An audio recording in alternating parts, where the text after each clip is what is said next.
must stay set for 1 round. 2 attacks versus target on all targets in the twin T firing zone. If combined, 4 attacks versus target. So if you look here, it uses small T's, which I'll show you in a minute. So you could fire them like that, and as long as they're in, well, I would say that's a little bit wrong in my opinion. I reckon you'd only be able to do that within the line of sight, the 180 degree. Although, thinking about it, 180 degree, yeah, that's probably right. I'll just get that template out just to show you what template it is. Small T template. Not to seem like much, but if you can just imagine you've got 2 of them, one going there, one going there, it can hit a lot. And remember, as it's a template, it'll hit friendlies and enemies, so be careful where you put the heavy.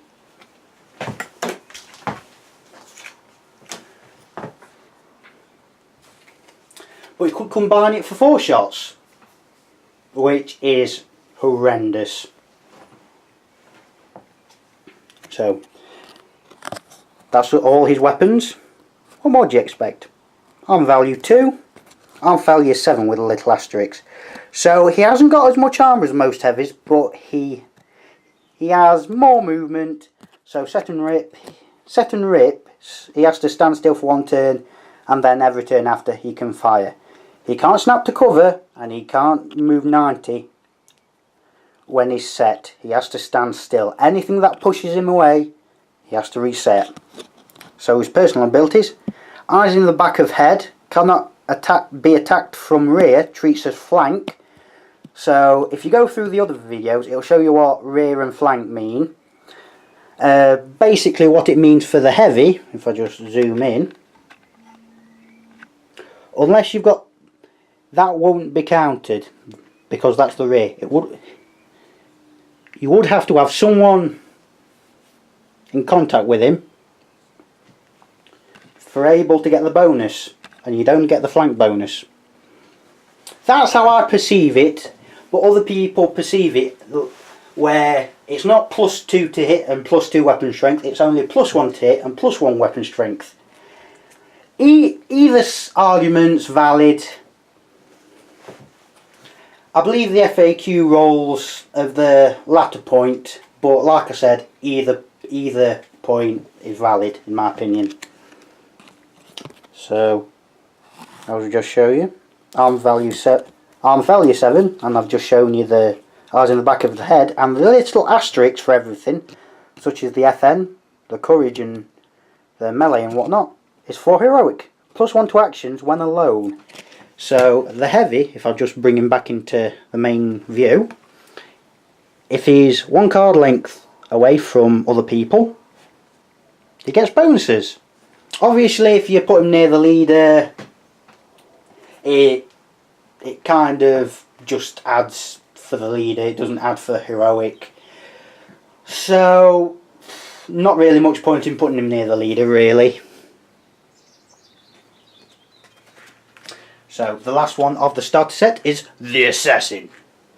Comes in all one piece, believe it or not.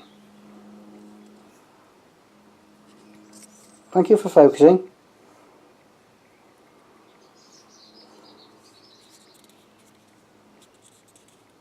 Looking very sneaky like, looking for the next target with the knife. Yeah, the knife is just I think 2 shades of gold. I know it's supposed to be an energy knife, but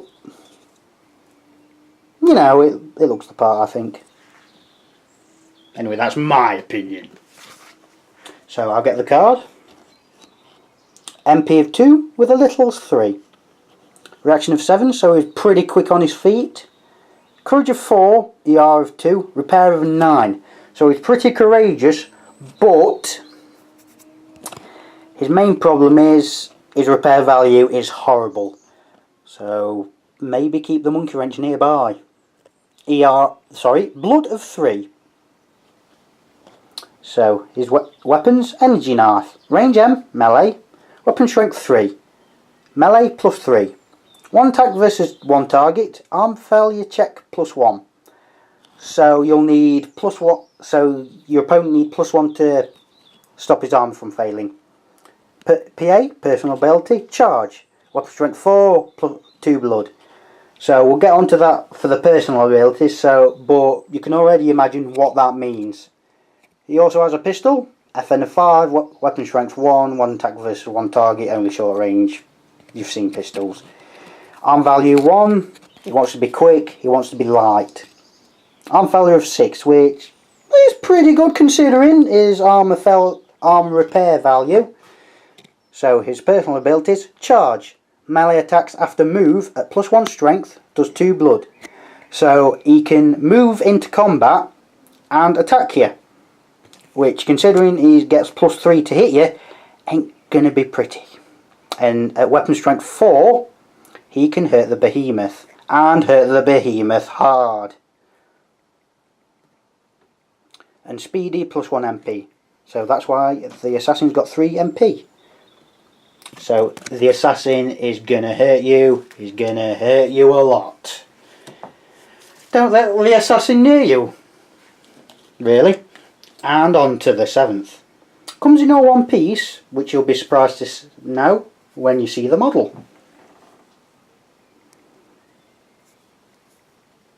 Not the sort of thing you imagine to see in one piece. Now, there's a little bit of story as to why there's not much detail on the front. I was looking for the primer, but I got the black spray instead. And as you can see, a lot of the details come off. But I think I've rescued it enough so it stays intact with the rest of the model. Very basic paint job, but very specialised. It does what it needs to do. So just get the card. Move back, move back, move back. MP of 3, reaction of 6. So pretty quick. Courage of 3, ER of 2, repair of 7. So pretty good courage value. Not so good repair value, but then again, this is the active camo faction. What do you expect? 3 blood. She has kinetic fists, range of M, melee, weapon strength 0 with a little 1, melee of 2 with a little bracket of 3, effect after move. So what this means, how far the shock trooper moves is what the effect of the weapon does, the kinetic fist. So if the shock trooper hasn't moved, you're just hitting combat, no MP, armor failure plus 1, so no damage apart from the armor failure. If you move 1 MP, armor failure plus 3. If you move 2 MP, armor failure plus 5. If you move 3 MP, you have weapon strength 1 and armor failure plus 7. Unless you're playing CCC, you are going to fail that armor with no roll needed. Target is repulsed 1 MP, loses AC after attack, returns after refresh phase unless broken. Now before I go on, what that means is if you move 3 MP, the shock trooper is weapon strength 1, and if you hit the target, the target needs plus 7 added on to whatever his score is. So if you need a 3, you will now need a 10. Also, what that means, if you move 3 MP, whoever you hit is pushed away, directly away from the shock trooper, 1 card.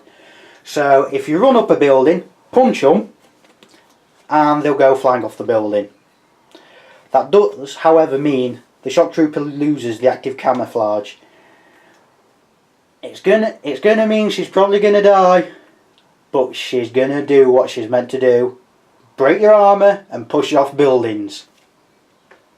So we'll go back onto the rest of the model. The card, should I say. Arm value of 1, so she's not very durable. Arm failure, move my hand, a bit of a shadow there. Armour failure of 5. The personal abilities, fighter. Can attack at the end of the move, +1 melee. Pretty sensible to give her that. She'd be pretty useless otherwise, and I've got all the other 7th. I wouldn't get this one unless she had fighter or charge, really. Contortionist can move through mercs. Yeah, that's an important one, because you can't move through any model, friendly or enemies, unless you've got something such as Contortionist. So she's gonna reach whoever she wants to reach. So in the starter set, you get all the models and cards that I've just mentioned, apart from the Shock Trooper. You get 6 green D10s. Quick start rules and turn synopsis and all that other thing. Now, what do I think of Kenvar? An excellent starter faction. If you've played mercs, or you and your friend want to start playing mercs, I would, if your opponent's getting someone other than Kenvar, I wouldn't recommend getting Kenvar. Reason being, they are a hard faction to play against. However, if you haven't got much terrain lying around, you might want to let them play as Kenvar, because they need terrain to get that +3 bonus for the active camo. Because let's face it, things such as semi-auto weapons, you need 7s, and then it becomes a 10 before other penalties or bonuses. So there you go. Also, one thing to note, unless you've got a heavy that has got amazing accuracy, or has got something really, really good, there is no point taking a heavy. Reason being, you normally need 8s, and if you need 8s, you need 11s before any penalties and bonuses, which mean you're not going to do anything normally. That being said, like I said before, if there's not much terrain around, Kenvar's going to struggle. Also, they're going to struggle if they're against Sadafu, because they're going to get in combat very quickly with you from getting short range, which nullify any cover bonus you're probably going to get. So if you're playing a faction that's fast or good in combat or whatnot, Kenvar is not the faction for you. But against most factions, I know that's not going to make sense, but against most factions, they are a pretty good way to go. If you pick these up, you're not going to be doing too bad. So, there's only one more faction to go for, and that's the FCC House 4. Now, they were part of a painting competition. Unfortunately, I didn't win. But I'll need to get the models back. It's probably going to be put up next week, I'd imagine. But that's going to be all for the factions once I've done that one. It's been a while. It's been a long, long time. But it's been good.